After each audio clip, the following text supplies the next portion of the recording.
All right, we're back. We're talking with Dr. Jimmy DeYoung. We're talking with Dr. Renal Showers. And Jimmy, I want to come to you.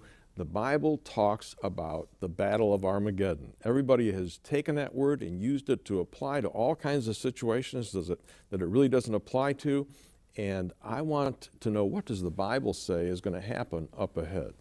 John, let me use the term the campaign of Armageddon instead of the Battle of Armageddon. And the reason I say that, Armageddon means the Mount of Megiddo, which is at the head of the Jezreel Valley, where all the death is going to take place in this campaign of Armageddon. But when you go to the Bible, Zechariah chapter 14 and verse 2, we see that all the nations of the world are going to be gathered at Jerusalem. So this campaign really begins in Jerusalem. How do they all come to Jerusalem? When you go to Revelation chapter 16, verses 13 to 16, it's talking about how Satan, Antichrist, and false prophet will do signs, wonders, and miracles to gather all the kings of the earth and their armies to Jerusalem. By the way, that's another evidence of the signs we were talking about earlier that'll happen during that tribulation period. Signs, wonders, and miracles, and we have a proliferation of them today. Satan, Antichrist, and false prophet will use these signs, wonders, and miracles to gather everybody into Jerusalem. At the point in time that this happens, when they start raping the women in the city of Jerusalem, when they start destroying the city, God in the heavenlies is going to tell his son Jesus to come back to the earth.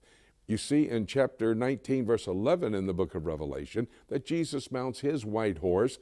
In verse 14, it says, the armies in the heaven, that would be you and I, or Christians who were raptured out of this world, we come back with Christ back to the city of Jerusalem. Zechariah chapter 14 and verse 4. We come back and we step down on the Mount of Olives. Now, a number of things are going to happen, but the text there in Zechariah says the mountain, the Mount of Olives, will split, making way for a valley to lead up to the Valley of the Mountains. If you've ever been to Israel, you stand in the Jezreel Valley, which is 1,000 square miles, 13 miles wide, 67 miles long, and you have to understand that is the Valley of the Mountains.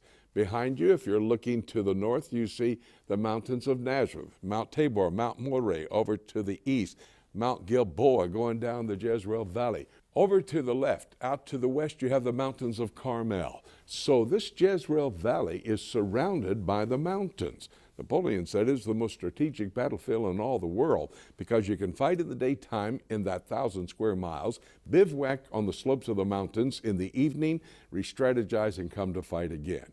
Well, Jesus Christ, when he lands in the city of Jerusalem, and all these armies that are gathered there, and I would say very conservatively that would be about 100 million soldiers. The United Nations says there's 197 nations. I'm taking it that by half, 100 nations and 1 million soldiers apiece. They make their way up to the Jezreel Valley. Jesus Christ, he's going to rebuild the city of Jerusalem. It's 8.5 square miles. It'll be 2,500 square miles. He rebuilds the Temple Mount. It's about 3 football fields in size. It'll be 1 mile square. He builds a temple on that Temple Mount, and then he goes up to the Jezreel Valley. There the Bible tells us in chapter 19, he speaks. I mean, it's not going to be a nuclear war. He speaks and they die. Chapter 14 of the book of Revelation, it talks about in verses 19 and 20 that the blood will flow as high as the horse's bridle. And many people ask me, do I think that's literal? So wait a minute. I very conservatively estimated 100 million soldiers. That's 600 million quarts of blood.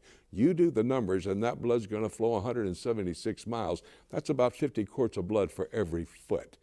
Once that Battle of Armageddon has been completed and Jesus wipes out all the enemies under the leadership of Satan, Antichrist, and false prophet, he goes, by the way, 176 miles from the Jezreel Valley to the place called Petra, where he has protected his Jewish people for a number of years during that tribulation period from the persecution.